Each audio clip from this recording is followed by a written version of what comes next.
মারধরের পর তথ্য প্রমাণ লুকোতে আহত যুবককে ফেলে রেখে সিসি ক্যামেরা ফুটেজ ডিলিট করছিলেন অভিযুক্তরা। অনুমান প্রাথমিক তদন্তে ধৃতদের বিরুদ্ধে খুন, অপরাধমূলক ষড়যন্ত্রের ধারা। হস্টেলের দরজা বন্ধ, থানা থেকে পুলিশ এসে বাইরে দাঁড়িয়ে প্রায় 2 ঘন্টা। গেট খুলতে বলা হলো, ছাত্ররা শোনেনি সতর্কবার্তা, দাবি মুচিপাড়া থানার।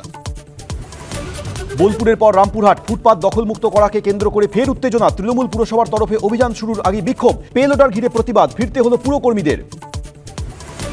বোলপুরে রাস্তার উপরে থাকা অবৈধ কাঠামো ভাঙার কাজ ফের শুরু। গতকাল অভিযান ঘিরে বিক্ষোভ দেখিয়েছিলেন ব্যবসায়ীদের একাংশ, কাজ বন্ধ রেখে চলে গিয়েছিলেন পুরকর্মীরা। ফের কলকাতায় ইডির অভিযান, শহর জুড়ে 4 ব্যবসায়ীর 8টি বাড়িতে হানা, কয়েকশো কোটি টাকা আর্থিক তছরূপ নিয়ে তদন্ত, আছে সিঙ্গাপুর যোগ, খবর ইডি সূত্রে। নিটের প্রশ্নবাস মামলায় এবার গ্রেফতার হাজারিবাগ স্কুলের অধ্যক্ষ এবং সহ অধ্যক্ষ, দুজনেই ছিলেন পরীক্ষার কোঅর্ডিনেটর। আজ আদালতে দুজনকেই পেশ, মুখোমুখি জেরার পরিকল্পনা সিবিআই এর। আজ টি20 বিশ্বকাপ ফাইনালে মুখোমুখি ভারত দক্ষিণ আফ্রিকা, শুভেচ্ছা সৌরভের। They're a very strong team. I said that at the start also. I wish to win it tomorrow.